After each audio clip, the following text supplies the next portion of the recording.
क्या आपने कभी ऐसे रेत देखे हैं जो इंसानों को खा सकते हैं? इन्हें पतले बालों की तरह मत समझिए, पर ये एक जिंदा इंसान को पूरी तरह से खा सकते हैं।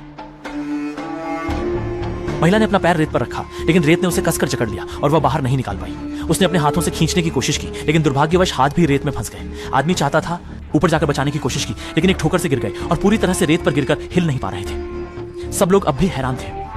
फिर दोनों की चीखें सुनाई दी। प्रेमिका जोर से आदमी का नाम पुकार रही थी। प्रेमी ने सिर उठाने की कोशिश की, लेकिन रेत ने उसका आधा चेहरा खा लिया था। सब लोग डर से स्तब्ध रह गए और बस देखकर ही दोनों दोस्तों को रेत में समाते हुए देख सकते थे। बस कल रात यहाँ अभी भी हंसी और खुशी की आवाजें थीं। एक समूह युवा यहाँ पार्टी कर रहे थे। दो आदमी कहीं से एक बड़ा मांस का गोला लेकर आए और फिर उसे आग पर भूनने लगे। सुबह महिला धुंधले से जागी, लेकिन उसने पाया कि समुद्र तट पर सारे लोग गायब थे, केवल कपड़ों का ढेर बचा था। इसी समय एक छोटा पक्षी समुद्र तट पर खाने की तलाश कर रहा था। अचानक ऐसा लगा कि किसी चीज ने इसे पकड़ लिया।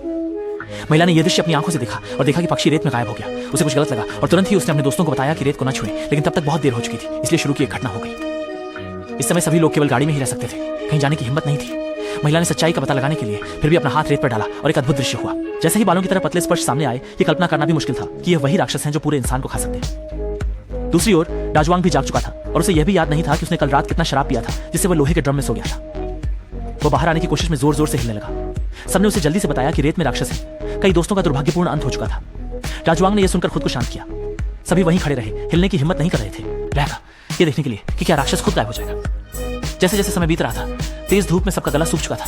गर्मी के मारे चक्कर आने लगे थे और कार में खाना भी कम हो गया था। तभी राक्षस ने कार पर हमला शुरू कर दिया।